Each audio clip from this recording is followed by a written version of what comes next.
할머니 밥 좀 주세요. 라고 말을 하곤 쓰러졌습니다.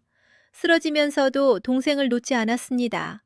한겨울 새벽 시장 백반집 앞에서 쓰러진 두 아이. 언니는 고열로 숨이 넘어가고 있었고, 동생은 두 눈이 보이지 않았습니다. 며칠을 굶었고, 집도 없었고, 돌아갈 곳도 없었죠. 이름이 뭐야? 노할머니의 물음에 아이는 대답하지 못했어요. 이름을 말하면 죽는다는 걸 알고 있었으니까요. 대신 손에 쥔 열쇠만 더 꽉 쥐었습니다. 그 열쇠에 무슨 비밀이 담겨 있었는지 알고 싶다면 구독과 좋아요 부탁드립니다. 그럼 이야기 시작합니다. 비가 쏟아지던 그의 늦가을, 안성 한씨 가문이 납골 땅은 질척한 흙냄새와 국화향이 뒤섞인 채 차갑게 가라앉아 있었습니다. IMF 외환위기가 대한민국을 뒤흔들던 1998년, 안성 건설업계의 맏며느리 오정숙은 손이 파들파들 떨리는 채로 서류 봉투 하나를 가슴에 꼭 끌어안고 있었죠. 봉투 안에는 두 가지 문서가 들어 있었는데, 하나는 시동생 한태식의 아내인 둘째 며느리 최상미가 수년에 걸쳐 회자 자금을 빼돌린 수백억 원 규모의 횡령 장부였고, 또 하나는 차갑고도 단호한 과학적 언어로 적힌 유전자 불일치 검사지였습니다.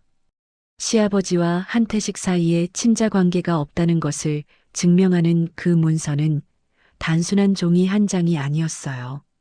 가문의 기반 전체를 뒤흔들 폭탄이었죠. 오정숙은 이 진실을 어디에 숨겨야 할지 오래 고민했습니다. 집안 어느 곳도 믿을 수 없었어요. 서랍도, 금고도, 심지어 자신의 몸 안쪽도. 결국 그녀가 선택한 곳은 납골당에 안치단 깊숙한 구석이었습니다. 조상의 유골함이 나란히 놓인 그 냉랭하고 고요한 공간만이 산자들의 탐욕이 쉽게 범하지 못하는 유일한 성역처럼 느껴졌거든요. 그녀는 두 문서를 방수포에 겹겹이 싸서 안치단 맨 안쪽 어둠 속에 밀어 넣었습니다. 손끝이 차가운 석재에 닿을 때마다 등줄기를 타고 내려오는 한기가 예사롭지 않았어요. 그리고 납골당을 나서며 오정숙은 딸 수진을 불렀습니다. 수진아, 이리 와봐. 12살 수진은 비를 맞으며 엄마 옆에 섰습니다. 엄마가 목에 걸어준 열쇠는 작고 차가웠지만 그 무게는 아이가 감당하기에 너무 무거운 것이었죠. 이 열쇠, 누구한테도 절대 뺏기면 안 돼. 엄마가 아주 중요한 걸 맡겨두는 거야. 알겠지? 수지는 고개를 끄덕였지만 엄마의 눈빛이 왜 그렇게 젖어 있는지는 몰랐습니다. 어린아이의 눈에 엄마는 그저 조금 슬퍼 보였을 뿐이에요. 그로부터 사흘이 채 지나지 않은 새벽, 안성 외곽국도 위에서 한씨 가문의 승용차 한 대가 빗길을 달리다 갓길에서 완전히 뒤집혔습니다. 현장에 출동한 경찰은 빗물과 기름이 뒤섞인 도로 위에서 두 사람의 시신을 발견했고, 흠뻑 젖은 차 잔에 아래에서 피투성이가 된 7살 여자아이 하나를 겨우 끌어냈죠. 아이의 이름은 한수아, 오정숙의 둘째 딸이었습니다. 사고 조사는 빠르게 마무리됐어요. 빗길 미끄러짐에 의한 단순 교통사고. 조사관의 보고서에는 그렇게만 적혀 있었습니다. 하지만 그 뒤에 숨겨진 진실은 달랐죠.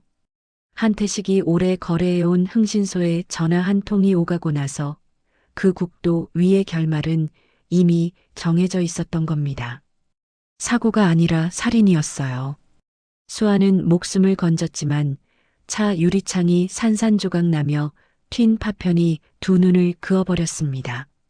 병원 복도에서 망연자실한 얼굴로 서 있던 수진의 귀에 의사의 낮은 목소리가 흘러들었죠. 양쪽 시신경 손상이 심합니다. 시력 회복은 어렵습니다. 수진은 그 말이 무슨 뜻인지 처음엔 이해하지 못했어요. 그저 차갑고 긴 복도 끝에서 울음소리도 내지 못한 채 열쇠를 목에 건 손이 하얗게 떨렸을 뿐입니다. 장례식은 조용히, 그리고 빠르게 치러졌습니다.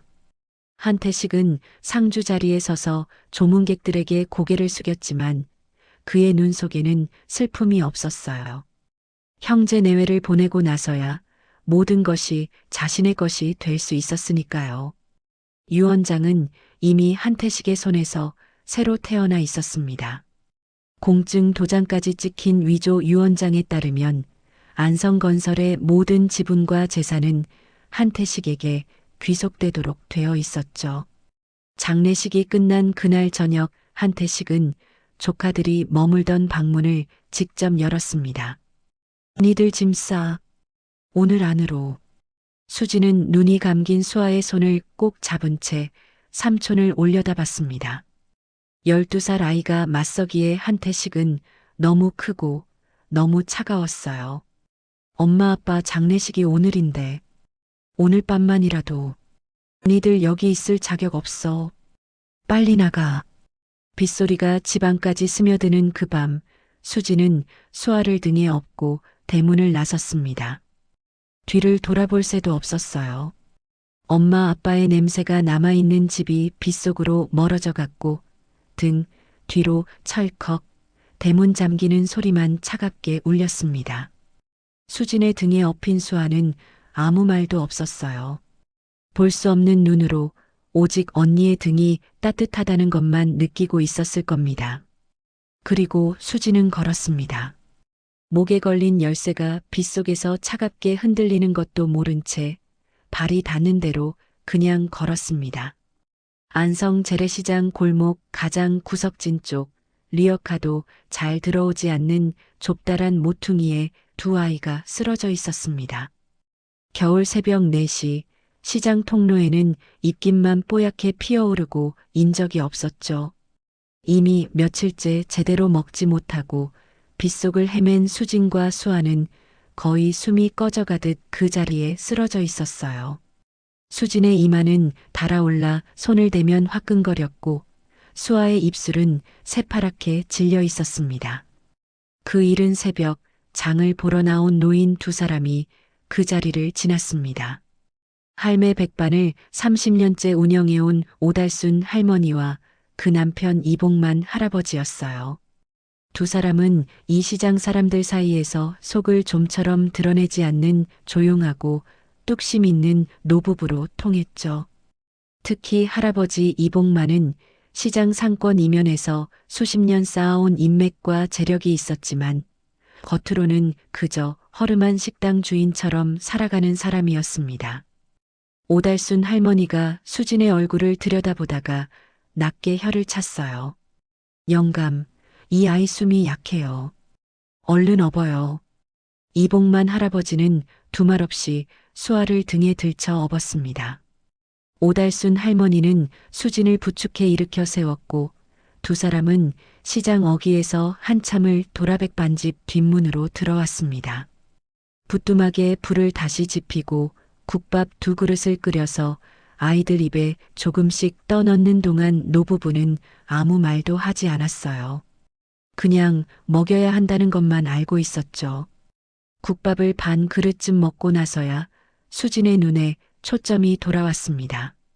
아이는 자신이 어디 있는지 파악하기도 전에 반사적으로 손을 들어 목에 건 열쇠를 확인했어요. 열쇠가 그대로 있다는 것을 확인하고 나서야 비로소 숨을 내쉬었죠. 그날 밤늦게 켜놓은 라디오에서는 예상치 못한 뉴스가 흘러나왔습니다. 안성 인근의 한 고아원에서 심야 화재가 발생해 원생 다수가 대피했다는 소식이었어요. 화재 현장의 혼란 속에서 인원 파악이 제대로 되지 않아 일부 아이들의 생사가 불명확하다는 내용도 덧붙여졌죠. 한태식은 다음날 아침 흥신소로부터 그 뉴스를 보고받았습니다. 조카들이 시장 근처에서 쓰러진 것은 알고 있었지만 화재와 인명피해 혼선을 확인한 뒤 그는 빠른 결론을 내렸어요. 죽었거나 곧 죽겠지. 다시 추적할 이유가 없어졌다고 판단한 한태식은 흥신소 연락을 끊어버렸습니다. 그것이 그의 가장 큰 실수였죠. 이봉만 할아버지는 사흘째 되던 날 아침 수진의 눈을 똑바로 바라보며 물었습니다. 아가씨, 집이 어디야? 수진은 잠시 침묵했다가 조금도 흔들림 없는 눈빛으로 대답했습니다. 없어요. 할아버지는 고개를 끄덕이고 더 묻지 않았어요. 그 짧은 대화 하나만으로 이복만은 이 아이들이 어떤 상황에 처해 있는지 충분히 가늠했죠.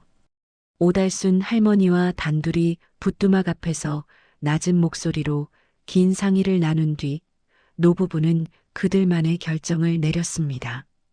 이복만 할아버지가 30년 동안 쌓아온 인맥 안에는 면사무소 담당자도 있었고 지역 법무사도 있었으며 조용한 경로로 서류를 다루는 오래된 지인도 있었습니다.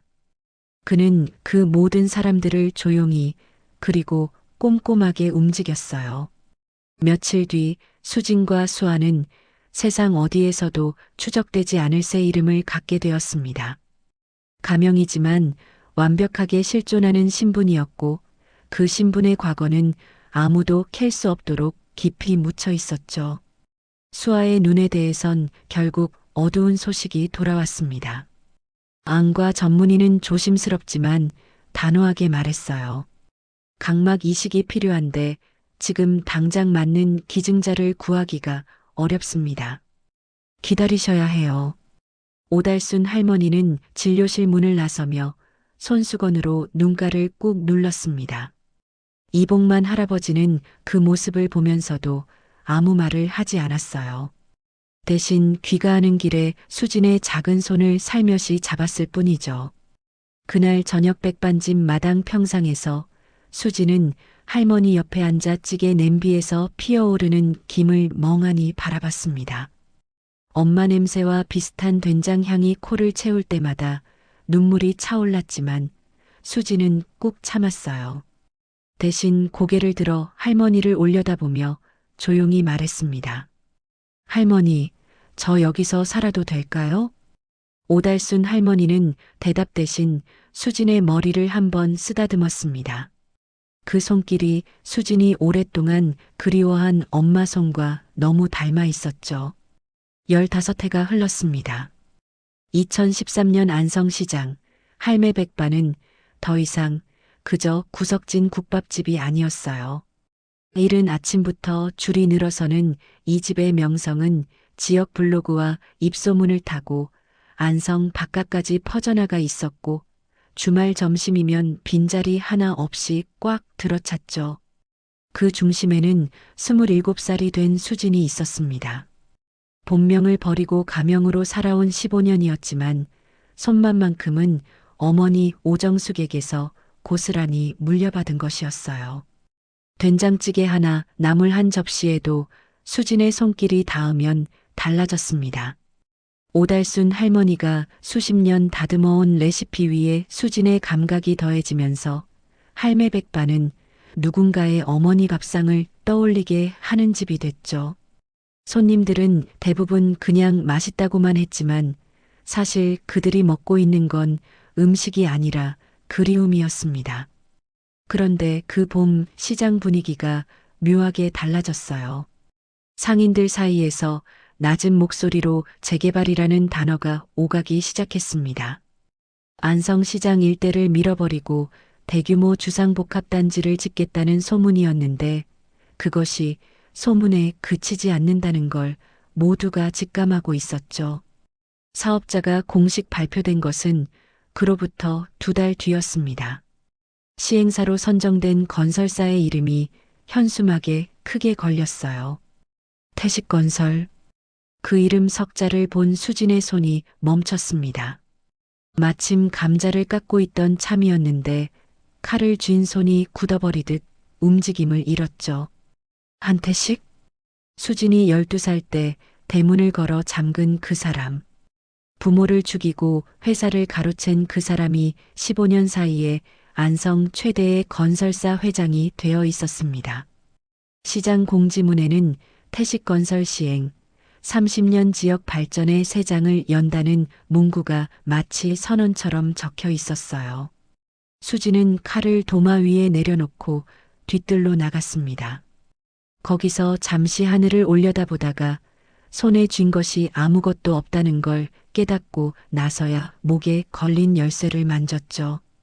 15년 내내 몸에서 떼지 않은 그 열쇠가 손바닥 안에 잡혔습니다. 상인회장 허준기는 그 즈음부터 달라진 태도를 보이기 시작했어요. 오래 함께 시장을 지켜온 이웃들 앞에서 태식건설의 분양권 이야기를 꺼내며 좋은 조건에 정리하고 나가는 게 현명하다고 목소리를 높였습니다. 분양권을 이미 약속받았다는 것은 나중에야 알려진 사실이었고 그때는 그저 먼저 나서는 것처럼 보였죠. 버티다가 아무것도 못 받는 것보다 낫지 않겠어요? 건설사 말로는 시세보다 좋게 쳐준다고 하던데. 오달순 할머니는 그 말을 듣고 국자를 탁 내려놓았습니다. 허 회장, 우리 여기서 30년이요. 돈 몇 푼에 여길 팔라고요? 현장 시찰이 잡힌 날 태식건설 측 인원 대여섯 명이 시장 골목을 돌아다녔습니다. 한태식과 그의 아내 최상미가 정장 차림으로 시장 통로를 걸어오는 모습을 수지는 가게 안쪽에서 발견했어요. 가슴이 쿵 내려앉는 것 같았습니다. 발이 바닥에 붙은 것처럼 움직이지 않았죠. 한태식은 넓은 이마에 고급 안경을 걸친 채 손에 서류를 들고 걸었고 최상미는 그 옆에서 모피 코트를 걸치고 걸었습니다. 두 사람 모두 이 시장 어딘가에 자신들이 죽인 여자의 딸이 살고 있다는 것을 꿈에도 모른 채였죠. 그들이 할매 백반 앞에 멈췄을 때 수지는 이미 앞치마를 두른 채 카운터 앞에 서 있었어요. 뭐 드시겠어요? 최상미가 수진을 위아래로 훑어보더니 좁게 입꼬리를 올렸습니다. 된장찌개 2그릇을 시키고는 마치 부하 직원에게 지시하듯 말했죠. 물도 갖다 줘요. 여기 자릿세는 얼마야? 한 달에? 수지는 물을 가져다 테이블에 놓았습니다. 손이 미세하게 떨렸지만 표정은 단 하나도 흔들리지 않았어요.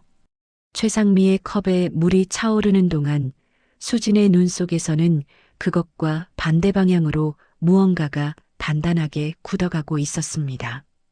분노도 아니고 눈물도 아닌 더 차갑고 더 깊은 무언가가요. 며칠이 지나지 않아 최상미가 다시 나타났습니다. 이번에는 혼자가 아니었어요. 어깨가 벌어진 남자 6이 그 뒤를 따라 골목 입구를 막아섰고 그 안에는 쇠파이프를 손에 쥔 이도 있었습니다. 점심시간이 막 지난 오후 2시 손님들이 반쯤 빠져나간 타이밍이었죠. 최상미는 명품 백을 팔꿈치에 걸고 가게 안으로 성큼 들어오며 주변을 느린 시선으로 훑었어요. 오달순 할머니가 앞치마를 내리고 나서자 최상미가 먼저 입을 열었습니다. 이제 공문도 받으셨을 텐데 아직도 버티실 거예요? 이번 주 안으로 가게 비우셔야 해요. 그게 여러모로 편하실 거야. 여기는 저희 재산이요. 이런 식으로 나오시면 안 되죠. 재산이요? 최상미의 입꼬리가 올라갔습니다. 여기 빨리 안 비우면 사람들이 좀 도와드릴 거예요. 괜히 다치지 마시고. 뒤에 서 있던 남자 하나가 그 말을 신호로 받아들이듯 테이블 위 찌개 그릇을 손으로 쓸어버렸습니다. 뜨거운 국물이 바닥을 흥건히 적셨고 또 다른 남자는 카운터 옆 집기를 발로 찼죠.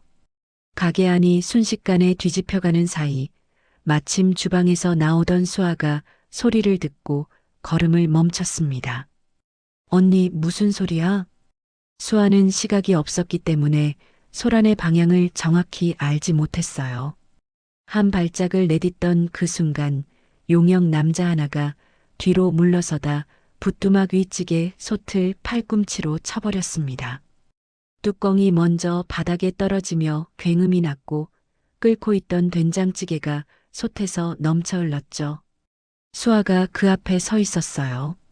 수진이 몸을 날렸습니다.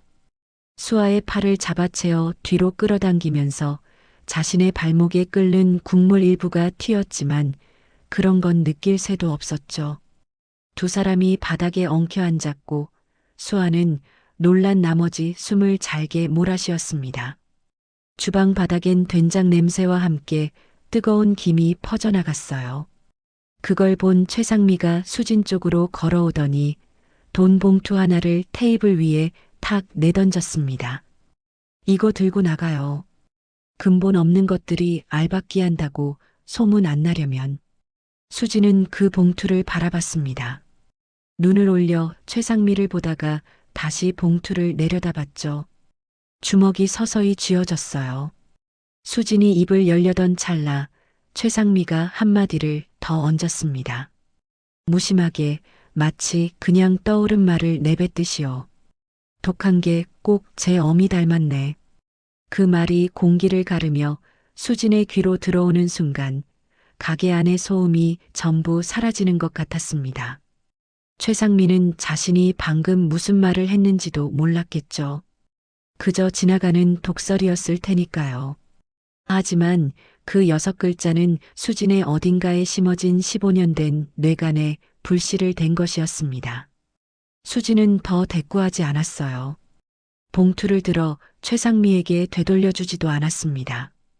그냥 수아의 어깨를 감싸 주방 안쪽으로 들어갔죠. 문을 닫고 수아를 자리에 앉힌 다음 수진은 목에 걸린 열쇠를 손에 꺼내 들었습니다. 납골당 열쇠.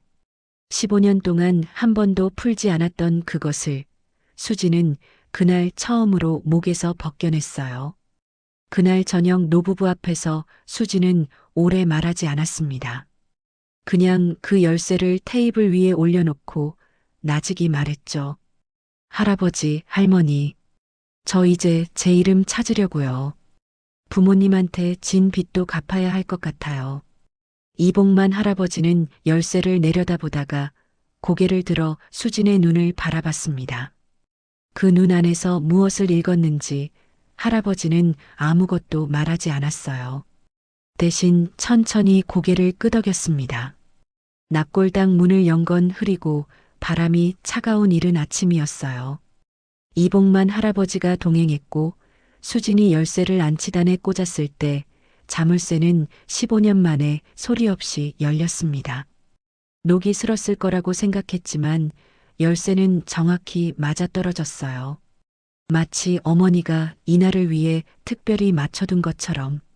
안치단 맨 뒤편 어둠 속 유골함 뒤에 손을 밀어 넣었을 때 손끝에 무언가가 걸렸습니다.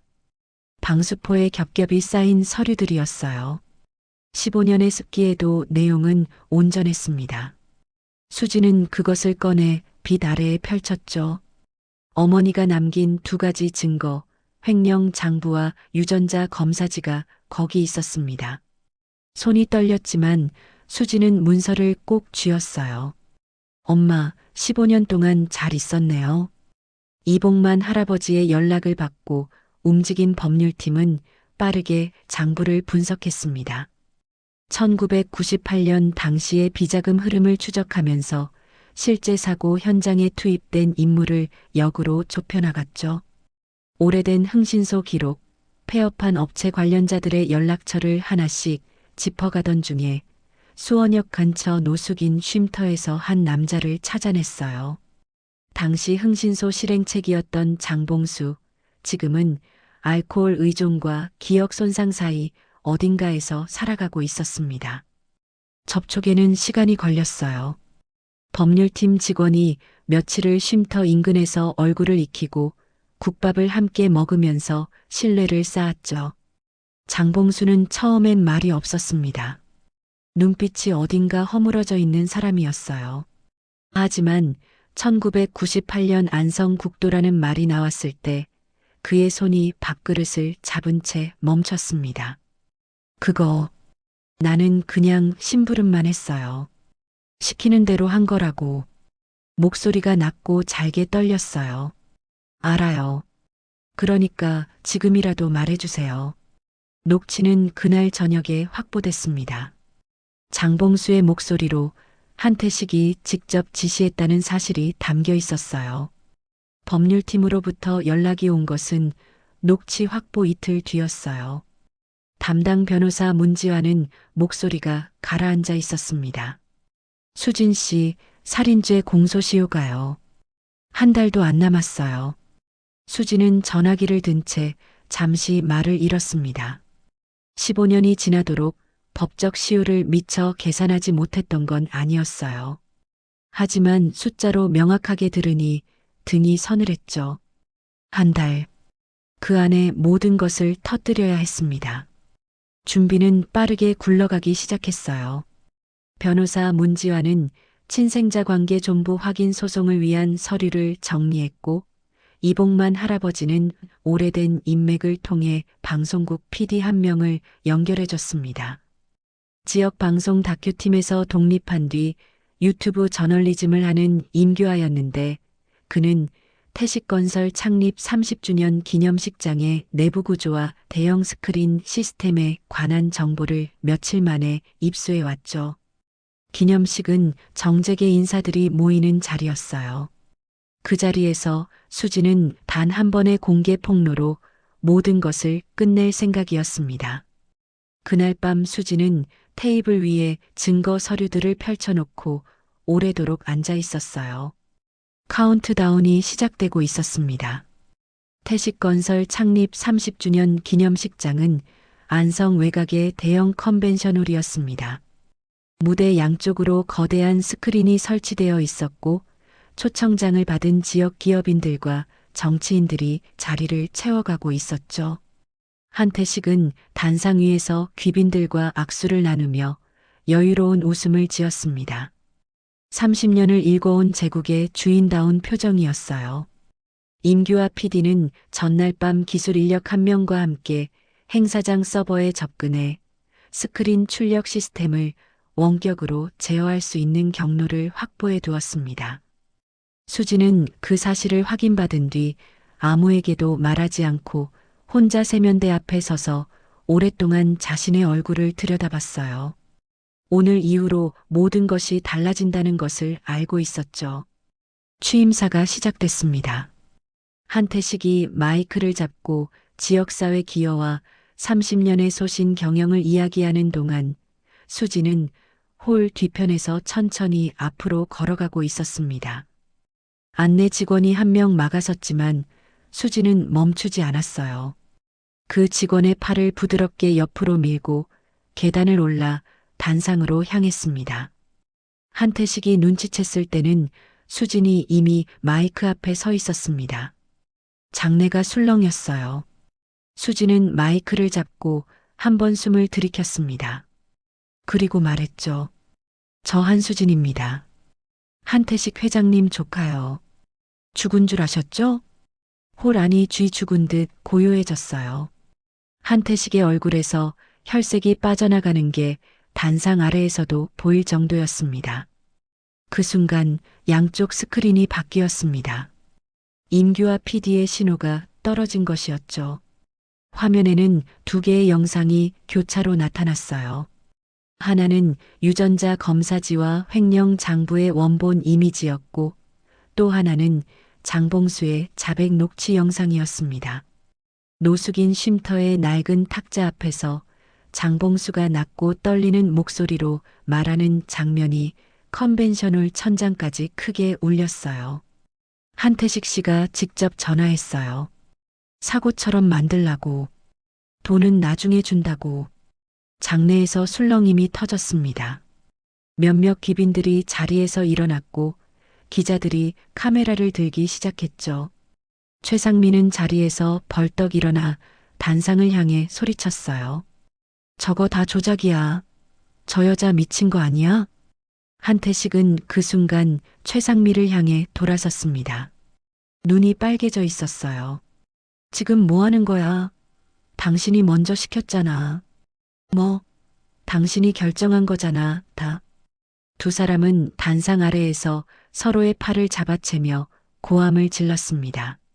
모피 코트 소매가 잡아당겨지고 한태식의 안경이 바닥에 떨어졌어요. 30년 동안 함께 쌓아온 공범 관계가 공소시효의 압박 앞에서 단 몇 분 만에 무너져 내리고 있었습니다. 홀 뒤쪽 문이 열렸고 사복 경찰들이 들어왔어요. 사전에 변호사 문지환이 제출한 고소장과 함께 영장이 발부되어 있었습니다. 기념식장이 아수라장으로 변한 그날로부터 재판까지의 시간은 빠르게 흘러갔습니다.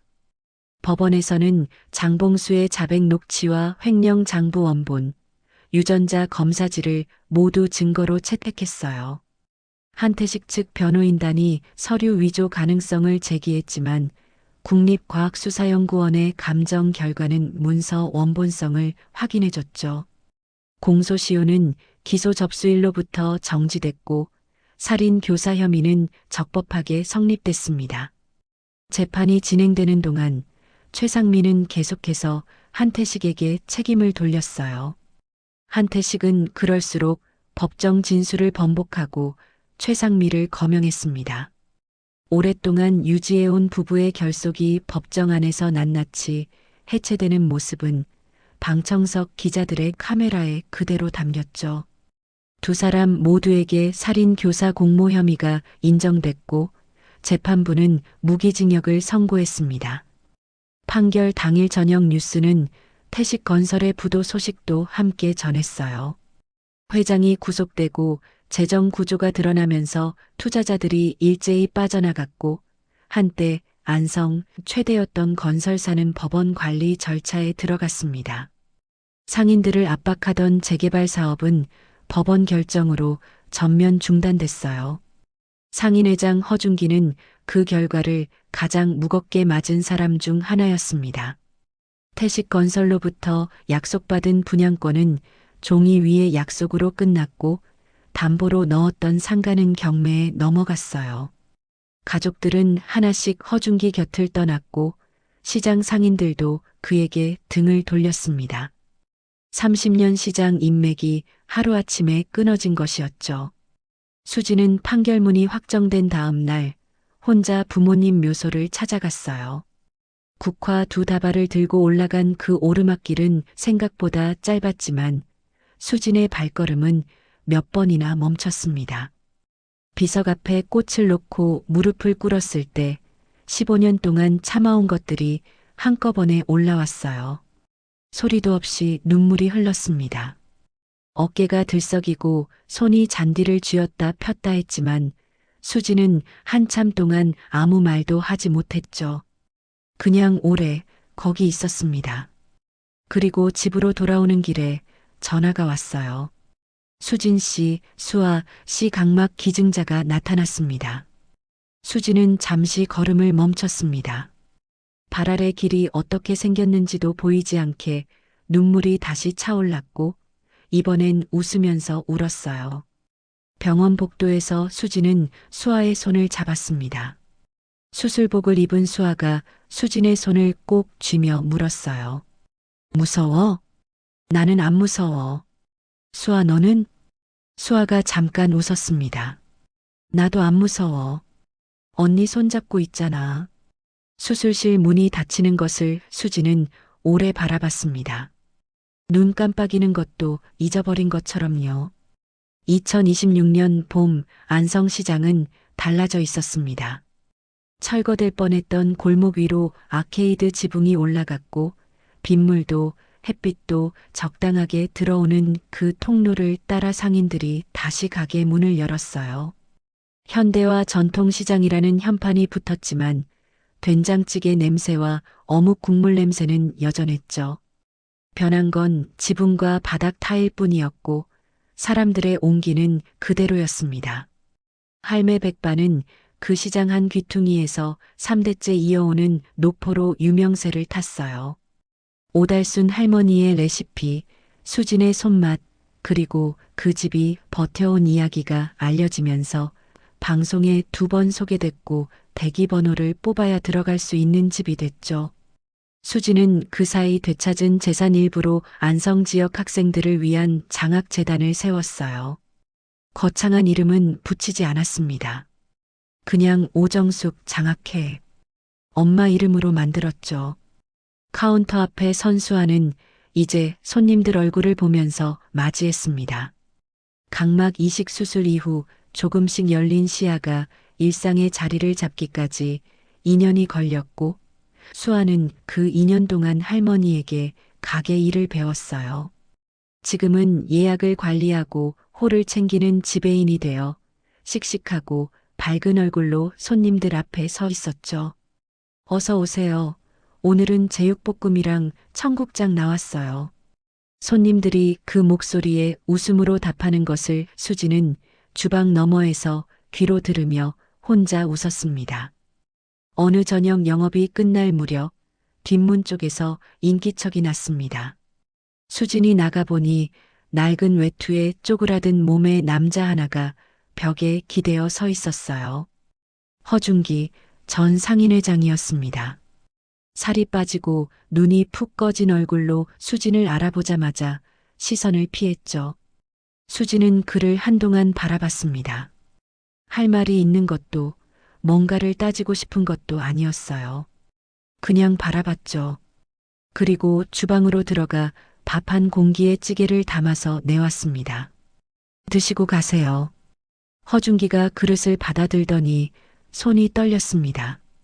수지는 더 아무 말도 하지 않고 안으로 들어갔어요. 그 밥 한 공기에는 용서도 환대도 없었습니다. 그냥 밥이었죠. 하지만 그 밥이 오늘 허준기에게 가장 따뜻한 것이었다는 건 수진도 알고 있었습니다. 영업이 완전히 끝난 밤 마당 평상에 노부부와 자매가 나란히 앉았습니다. 수진이 가스불에 찌개를 데우고 수아가 공기밥 4개를 챙겨왔어요. 이복만 할아버지는 요즘 무릎이 안 좋아 천천히 앉았고 오달순 할머니는 수아가 가져다 준 밥에 찌개를 먼저 한 숟가락 떠서 할아버지 입에 넣어줬죠. 봄밤 바람이 평상 위를 지나갔습니다. 시장 골목에서 멀리 떠돌아오는 음식 냄새와 사람 소리가 섞여 들었어요. 이복만 할아버지가 밥 한 숟가락을 삼키고 천천히 말했습니다. 우리 피는 안 섞였어도. 수아가 그 말을 받았어요. 피보다 진한 거 있잖아요. 밥이요. 오달순 할머니가 먼저 웃었고 수진이 따라 웃었으며 이복만 할아버지도 결국 웃었습니다. 평상 윗찌개에서 김이 피어오르는 동안 그 4사람의 웃음소리가 안성시장 골목을 가득 채웠어요. 피보다 진한 밥정으로 단단하게 묶인 식구들의 더없이 평범하고 더없이 완전한 저녁이었습니다. 여러분, 오늘 이 이야기 괜찮았나요? 납골당 열쇠 하나를 품고 15년을 버텨온 수진이, 그리고 언니의 등 위에서 세상을 배운 수아가 마침내 따뜻한 밥상머리로 돌아오는 여정, 저는 이 이야기를 쓰면서 내내 마음 한켠이 뭉클했습니다. 살다 보면 우리 모두 억울한 날도 혼자인 것 같은 날도 있잖아요. 하지만 이 자매처럼 아무 이유 없이 밥 한 그릇 내밀어주는 사람 곁에 머물 수 있다면 그것만으로도 살아갈 이유가 생기는 것 같아요. 오늘 이야기가 여러분께도 작은 위로와 따뜻함이 되셨다면 구독과 좋아요, 댓글 부탁드립니다.